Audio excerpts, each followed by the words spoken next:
Nós estamos de volta com o Jornal Cidade Notícia. Hoje eu recebo mais uma vez a doutora Marcela França, ela que sempre vem aqui aos nossos estúdios tirar as dúvidas dos nossos telespectadores. Doutora, eu tenho conversado com muitos telespectadores pelas ruas da cidade que sempre aguardam a sua vinda, principalmente para tirar as dúvidas sobre aquele momento mais esperado da vida deles, que é a aposentadoria, ou aqueles que precisam de algum benefício, seja por morte ou até mesmo por doença, e a sua vinda aqui sempre é muito esclarecedora para nossos telespectadores. E hoje, a doutora Marcela França vai esclarecer se é possível a concessão da pensão por morte, mesmo sem a contribuição com o INSS.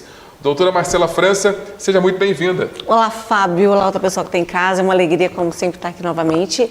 O tema de hoje ele foi escolhido de forma muito especial, porque nós estamos tendo uma reincidência de casos no escritório. Por quê? As pessoas estão deixando de contribuir com o INSS. Isso não pode acontecer, né, doutora? É a pauta de hoje. Pois é, então vamos começar o nosso bate-papo com a seguinte pergunta. Quem tem direito à pensão por morte do INSS? Os requisitos da pensão por morte para quem vai ter que solicitar esse benefício, o primeiro aspecto tem que ter o episódio de morte.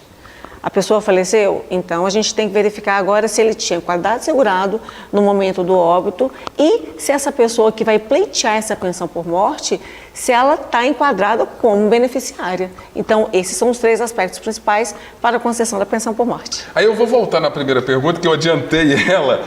Quem tem direito a essa pensão, então?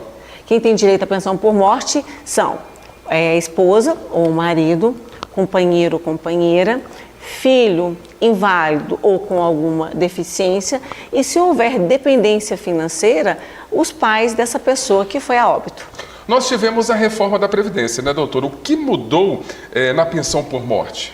Antes de falar sobre a reforma, que ela entrou em vigor em novembro de 2019, esse ano agora de 2023 nós tivemos julgado pelo STF a inconstitucionalidade ou não desse novo cálculo. Porque o que mudou realmente com a reforma da Previdência e a pensão por morte foi o cálculo. O cálculo era de 100%, agora o cálculo funciona da seguinte maneira.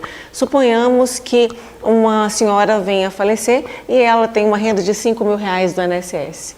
O marido dela, né, na verdade o viúvo, ele vai ter direito a receber apenas 50% desse valor, R$2.500. Se tiver mais um dependente, acrescenta 10%. O segundo dependente, mais 10%.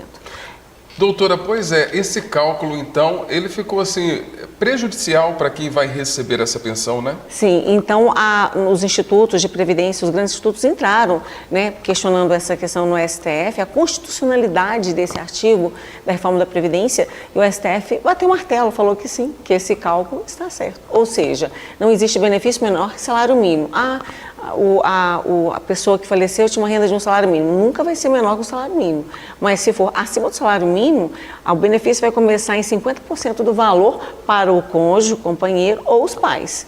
Agora, se tiver um filho inválido ou com alguma deficiência, o valor é integral. Então, falando do valor integral, eu gostaria que você explicasse um pouco melhor para os nossos telespectadores quando a viúva ou o dependente tem direito a essa aposentadoria integral, sendo um pouco mais do que um salário mínimo. Nesse caso, é quando esse dependente ou essa dependente, ele tem uma deficiência, independente do grau, mas que o impeça de se manter. Então, ele depende daquela renda, daquela pensão por morte para poder se manter, porque provavelmente o instituidor dessa pensão é que cuidava desse deficiente. Sim. Ou dessa pessoa que seja portadora de alguma deficiência, que tem uma deficiência. E qual que é o prazo para requerer a pensão por morte? Muitas pessoas estão ali naquela dor, né, de ter perdido o marido, a esposa, né, o companheiro, a companheira, acabam se esquecendo de ali pedir, né, um advogado para poder lhe acompanhar. Qual que é o prazo ou não existe um prazo? Então, nós estamos falando de 180 dias se for menor de 16 anos e 90 dias se for maior de 16 anos.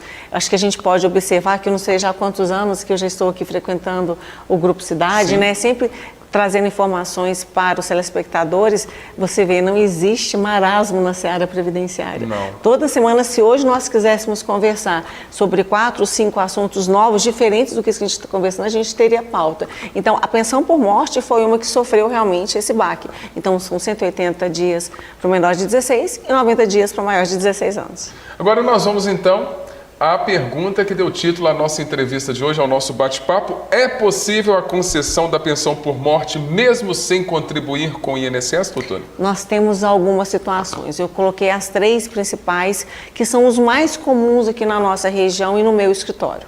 A primeira delas eu tenho certeza que quem está assistindo a gente vai ter um caso assim. Você que está nos assistindo agora, você conhece alguém que trabalha numa empresa, numa transportadora ou num escritório e que trabalha sem carteira assinada? Você conhece alguém? Eu conheço algumas pessoas. Então, o que acontece em situações como essa? Não existe o vínculo empregatício e muitas vezes esse trabalhador ele não contribui para a Previdência Social. Acontece alguma coisa, vem a óbito. Como que fica essa situação? Pois é, eu gostaria que você explicasse isso para o nosso telespectador, porque tem muita gente cometendo esse erro. E isso está sendo tão comum porque a situação é, essa pessoa ela vem a óbito e ela não tem um vínculo empregatício. A gente tem 2 caminhos.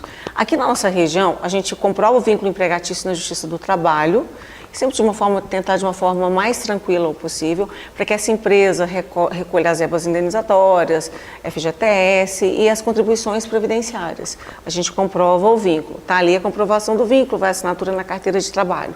Após essa etapa, nós vamos à Justiça Federal solicitar essa pensão por morte. Pode solicitar no administrativo? Sim, mas as chances do administrativo conceder elas são pequenas.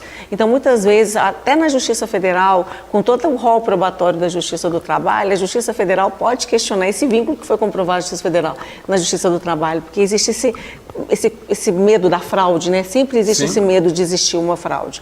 Então, a primeira situação seria essa. Qual que é a segunda situação? Por exemplo, eu sou contribuinte individual, eu sou advogada, eu tenho como comprovar o exercício da minha atividade.